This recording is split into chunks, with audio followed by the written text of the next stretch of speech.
Hi guys, James at RampantLionReviews again for you today with another beer review. For this one we are going to head to Brewdog once again in Aberdeenshire in Scotland, of course, where I used to study chemistry. So for this one we are going to have a look at the semi-skimmed Occultist. So this guy comes in at 8% ABV. I think Rate Beer had it down as a sweet stout, but Brewdog are describing this one as a milk, coffee, chocolate, vanilla, oatmeal stout. So it should be an interesting beer, this one. It was rated 95 overall and within the style on Rate Beer. And I have found that Brewdog, their IPAs have been a bit up and down, I've found, but they've been fairly consistent in their darker beers, I would say. And of course this is the first one I'm reviewing for you since Christmas, so it's the first one I've reviewed since they sold a chunk of their shares to TSG Consumer Group, which caused a lot of controversy, of course, because let's just face it, they're not so punk anymore after doing that. But yeah, so I'll do a little blog post on that actually, because a lot of you guys were asking me exactly what my thoughts were on Brewdog selling their shares, so you will see a video later today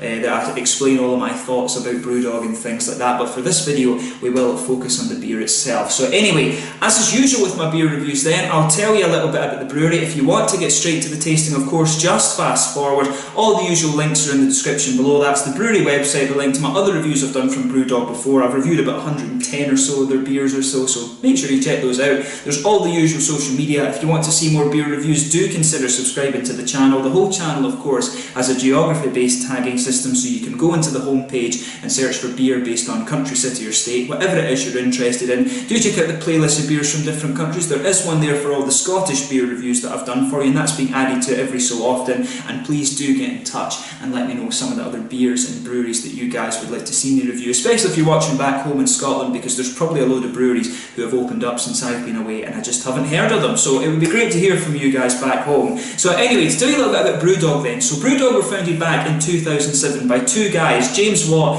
and Martin Dickey. James Watt, of course, was a lawyer and economist by trade. He spent a bit of time as a fisherman too, while Martin Dickey is a graduate of the Harriet Watt Brewing Programme in Edinburgh. So these guys were originally based in a small industrial unit in the Keswick Industrial Estate in Fraserburgh in the very northeast corner of Scotland, but I believe it was 2011 or 2012 they moved into their new shiny and purpose-built facility in Ellon in Aberdeenshire, which is a little bit closer to the city of Aberdeen where I used to study chemistry. So these guys, of course, were known for being a very kind of experimental craft brewery, largely inspired by the American kind of craft brewing renaissance, if you like. Probably their kind of one of the really noteworthy achievements that they had was that they held the title of World's Strongest Beer on 3 separate occasions. They do cite Stone Brewing Company as one of their main influences, and they say that their trademark style is the IPA, of course, although I would say that I probably prefer some of their darker beers. I think the quality of some of their darker beers has been better than some of the IPAs in recent times, but that's just my opinion, of course. But they've also got several brew pubs these days. So the first of these opened in 2010. I was there on the opening night for their flagship bar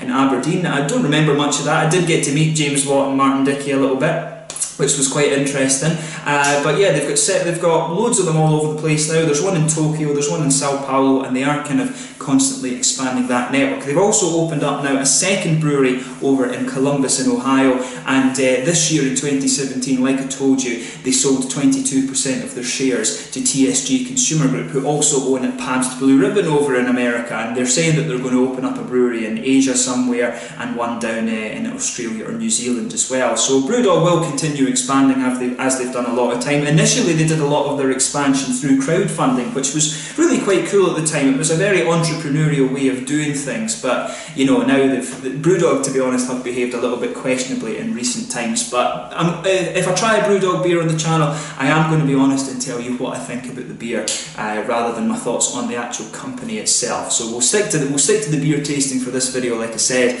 and you can see my sort of bloggy post that I'll do a bit later, and I can talk about that. But yeah, I should also point out as well that Brewdog are working on distilling spirits as well. They will release things fairly soon under the moniker Lone Wolf Distillery. So yeah, you can look forward to whiskies and gins and all of this sort of things from Brewdog in the future as well. So yeah, that's enough about the brewery just now. As I say, you can check out the brewery website and stuff in the description below, and see what you think of that if you want to learn more. So there you can see, here's the artwork on the can. That's one thing I do like when they do these sort of small batch things. Brewdog always do quite nice artwork when it comes to the to the, what do you call it, the small batch beers that they do. So this is quite nice. I do like the sort of chemistry aspect to this one, so yeah, that's quite interesting. That's almost like me a little bit when I was doing my first brew. But yeah, nicely presented, this one. There's none of that marketing rubbish on the side of this, should we say. But yeah, it just tells you a little bit. As I say, this one is described as being a milk, coffee, chocolate, vanilla, oatmeal stout. So it comes in at 8% ABV, and this is a 330ml can. So without further ado then, we'll get this open and we'll get on with the tasting, and if I can actually get my thumb under this. But yeah, so like I said, of course, this beer was one that we got in Sweden through the Små Partiers in Systembolaget on the 19th of May. And we'll get it out into the glass. So there you can see. It actually smells quite nice. You can smell some of that milky chocolate character coming off this one. But as you'd expect, it's poured a really nice kind of dark ebony rosewood colour. I'm getting a little bit of a kind of red fruity note coming out of this one as well, which is quite interesting. But yeah, so as you can see, this beer's poured a dark ebony sort of rosewood colour. If I hold it up to the light, it's got a very light ruby, there's a little bit of ruby edge to it, kind of a very dark chestnut thing as well, but there's a solid 2 fingers of frothy beige tan head on this one. There's 1 or 2 big bubbles sticking towards the side of the glass and a few little ones just going up towards the bottom of that head there, but overall it looks pretty nice, and you can smell that it's actually got quite a nice aroma to it as well. So we'll have a look at that more closely now then. Yeah, so it's kind of interesting. You can smell a little bit of that kind of roasted black malt just underpinning the beer. There's a little bit of chocolatey sweetness in there as well. I can get a little bit of brown sugar as well, but mainly it's this sort of bready, grainy kind of thing coming out of this one. You can smell some of those oaty sort of grainy notes. There is a bit of a coffee smoothness to this one. There's a definite coffee presence to this. You can always tell the difference between the roasty black malts and the coffee. Just kind of, it's all the best kind of descriptor for that, I guess, to say is probably just the smoothness that you'll notice. It's a very there is a distinctiveness between the two, but there's some earthy hops in there definitely, and there's a little bit of a sort of red fruity character. To me, it comes across as a bit figgy. I'm not getting much of the vanilla out of this one. Of course, they're saying it's a milk, coffee, chocolate, vanilla stout or something like that. But yeah, I'm not getting too much in the way of vanilla out of this. There's maybe a little bit of a woody and nutty character mixing in with that sort of cereally, earthy kind of thing that's in there as well. But mainly, the most prominent notes in this one, I would say, are the coffee, the sort of bready, kind of grainy sort of thing as well. The chocolate isn't all that prominent, and the earthy hop, it really is a sort of coffee, grainy, earthy sort of thing that's coming out of this one. So it's not as sweet as I was quite expecting, to be honest with you. But it does smell nice enough. So yeah, as I always say, just take a little bit of time and enjoy the aroma that comes out of the beer before you get stuck into it. But yeah, we'll try this beer now. So this one is the Semi-Skimmed Occultist from Brewdog in Ellon in Aberdeenshire, back home in Scotland. Let's get stuck into this one. Slàinte.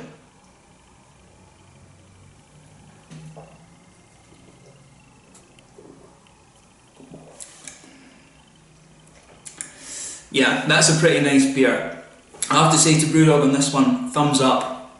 This was, from what I understand, this was their first small batched canned release of 2017, and that's one thing you do have to give them credit for. They do these kind of small batch releases, I think 4 times a year. I think they do one for every quarter, and they can be really quite interesting.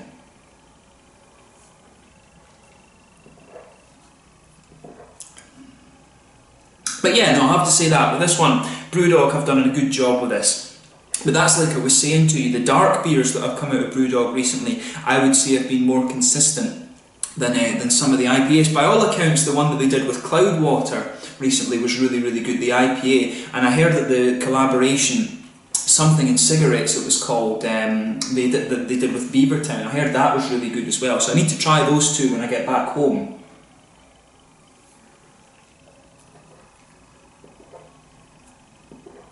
But yeah, I'll say that, they've certainly done a nice job with this one.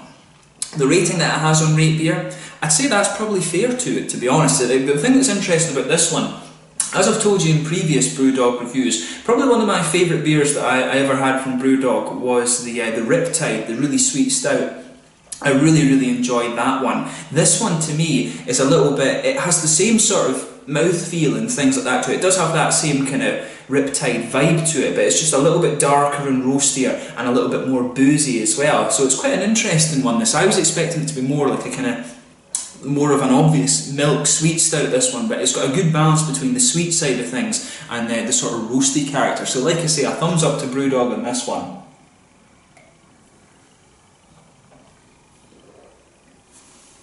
So yeah, as I always say with these dark beers, sugar them around your palate and just let the whole mouth adjust to it before you start analysing the flavour too much.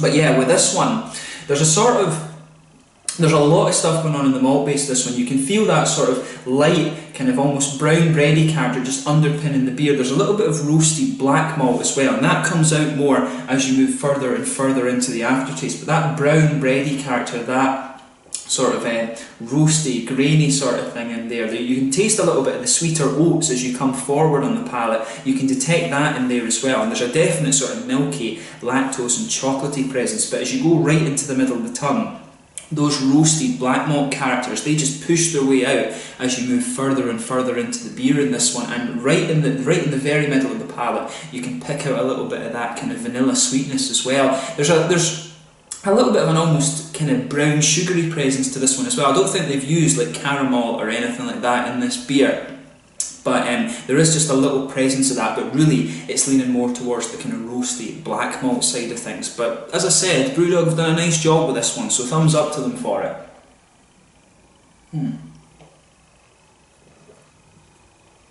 So yeah, the malt base, like I said, has a lot of things going on in it. That coffee, there is a definite kind of coffee smoothness to this one as well. That comes in initially and it sort of blankets your tongue in that very smooth way. It's a sort of, I guess it's a sort of milky coffee kind of flavour that you're getting that's just kind of underpinning that, and then the complexities start to come out a little bit later. As I say, you've seen how long it is since I've taken a sip of this beer now, but there's a sort of woody and nutty element to the flavour just coming out towards the front of my palate too.